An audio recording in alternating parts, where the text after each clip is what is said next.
You with me? Get motivated. We're about to do some really good stuff that you need. Okay.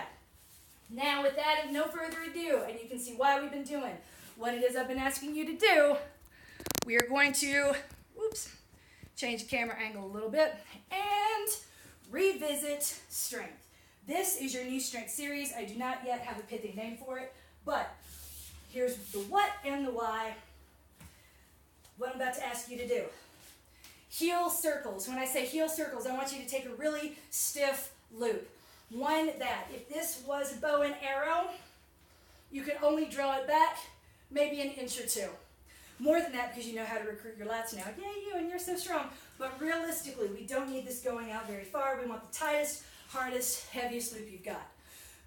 Draw your shoulders back, lock your cage, load the front, step out a little bit, not too far, don't go crazy. You really want your feet about hip distance apart.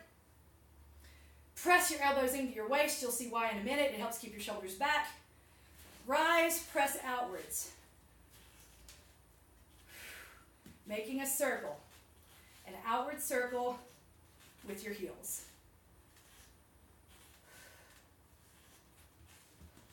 If you feel this in your lower back, do not lock your knees. Keep a little bend in there, but you're going to feel it in your ankles and your calves. Side.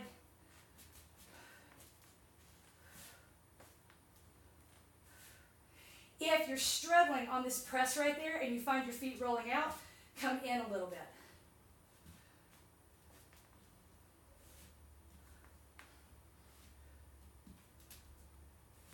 And the reason we do this with a locked cage is to keep your transverse abdominis engaged, to keep your feet speaking to your hip flexors as well as your psoas muscle. And if your cage is locked and this is happening, then when we move your legs, that connection between your foot all the way up into your abdomen is occurring.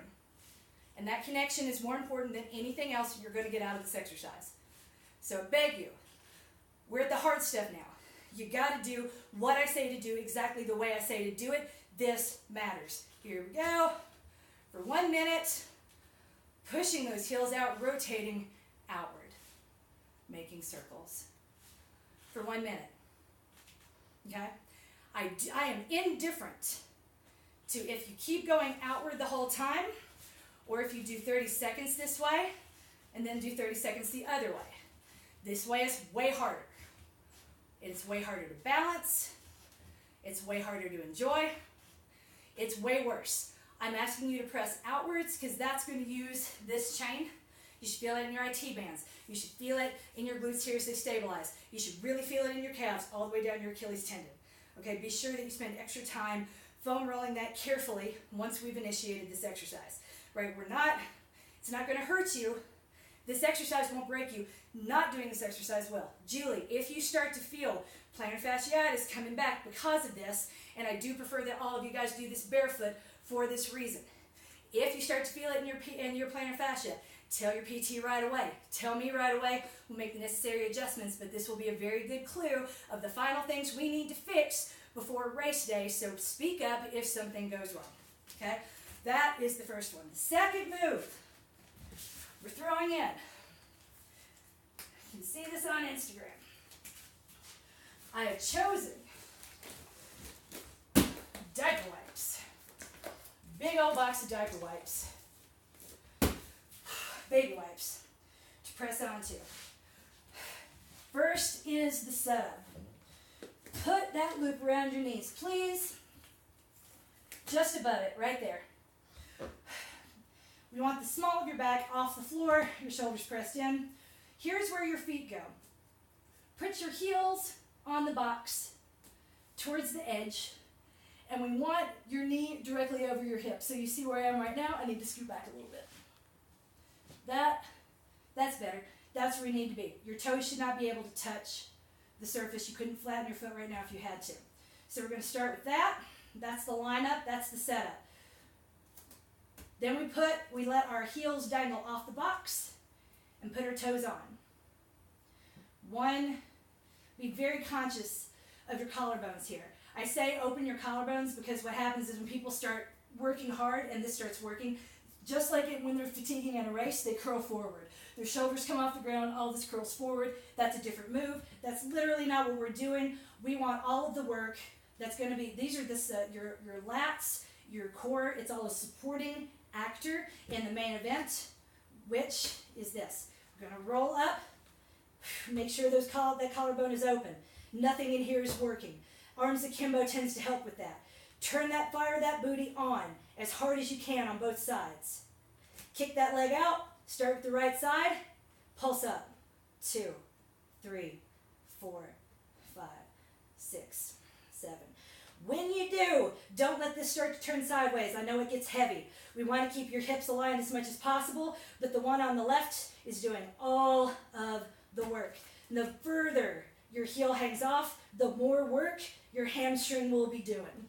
We are just wanting to say hello to the hamstrings. You're going to feel them here, but not so badly that you're getting hurt. We're just here to get stronger, okay? If you feel it too much in your hamstring, go from here, move your foot inward a little bit, still let your heel dangle. You've got this entire arch space to work with. Remember, the more that's hanging off, that's more work for your hamstrings. And we want the hamstrings to be working, but if you find yourself curling forward, working too hard, struggling to hold that position, then we probably need to move the foot, only the heel hanging off. That's way easier. Got it? Try to keep the knees aligned, hips aligned.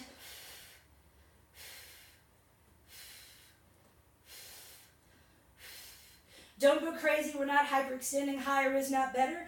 We just want to pulse. Here's what it looks like on the other side. Doing 1 minute of this, 30 seconds on each side to start.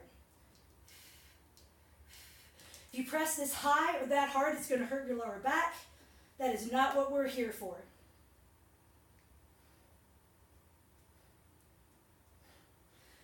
Okay, so that is a one-legged lift.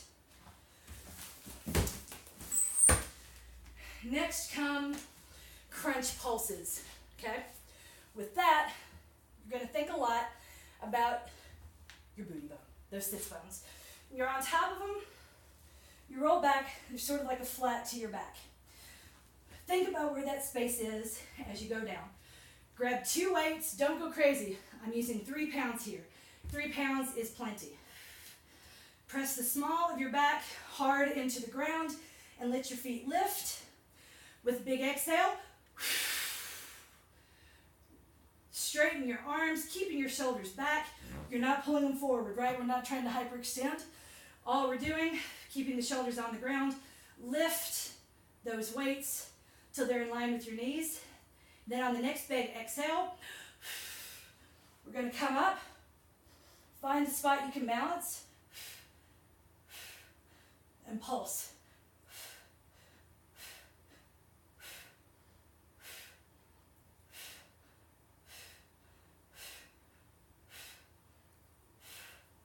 And that is what's happening. It's very subtle. You are lifting very little. Your focus is on straightening those legs.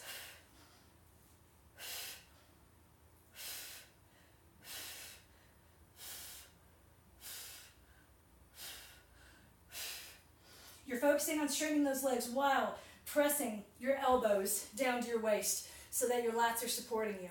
This is no different than hollow rock hold. It's just hella harder. You're using everything in the same chain.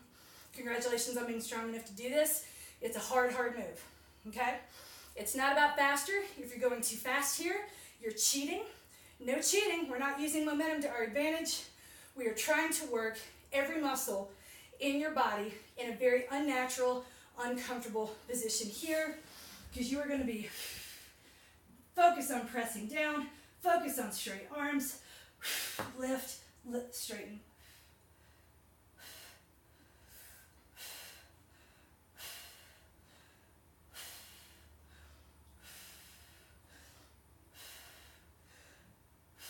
Okay?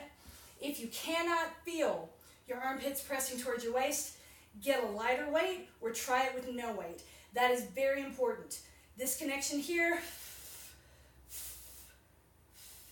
when you press your elbow, when you press your armpit towards your waist, there's a muscle here that's turning on, it's firing up, and that muscle, you can see it, it goes into your obliques and connects your obliques and your lats. So that's what that downward press kind of feels like, and that's the connection you should feel. Because that connection there is what helps your body levitate without putting pressure on your lower back. Okay? Strength, that's all strength you're going to need once we put that pack on and make you run on race day. The final move, I call these twisted bird dogs. You're about to see why. Now, if you remember, the setup for a bird dog, you want your knees directly under your hips. You want your hands directly under your shoulders. And you do not want your hands very far apart at all. Okay? So, with this in mind, pressing, and once again, your elbows down towards your waist, which is going to engage your waist. Big exhale. Lift your left leg. Straight. Not up. We're not hyperextending your back. See what happened there with my back? We don't want that. We just want it straight out.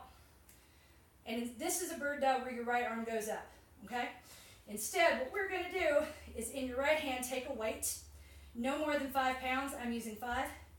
Step 1, exhale. Row, twist, straighten. Fold, return, down. Faster is not better. Controlled and with intention and purpose is better. Once again, row, twist, and you should feel it all in here in that move. Straighten, and when you straighten, don't let that leg fall. That's the tendency, right? Don't let that hip, don't let your booty move too much. Down. So, to recap, now this time we're gonna try it again. We're gonna focus on that left leg and the left glute. Exhale. Row, twist. Here, I'm focusing on 2 things. Number 1, keeping that left foot lifted. And 2, pressing the top of my right foot into the ground. Extend, back, fold. 1, 2, 3, 4. 1, 2,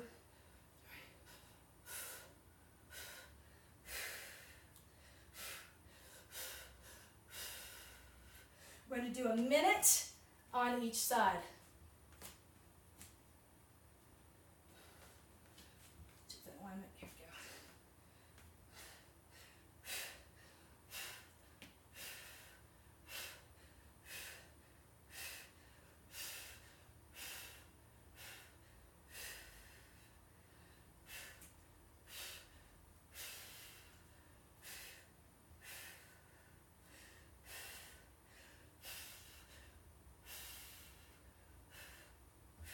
Here, every single time, no matter what, touch that weight to the ground, reset your hips. If you find this, it's dropped, lift it back up. Row, twist. Twist by pressing the top of your left foot into the ground. Do not let that right foot drop. Row, extend, retract, return. More is not better if you cheat and use gravity. This brings everything together in here. It's a balancing act. It's a struggle. It's hard. Look how hard I'm breathing right now. And I didn't even do a full minute of it. Do 1 minute of those on each side. And that is your 5-minute strength series. Do it the same as you were doing crunch squish. I will take either 2 sets with 2 minutes of rest in between. This is a full body workout. It's going to be cardio, so you need the full 2 minutes of rest in between sets.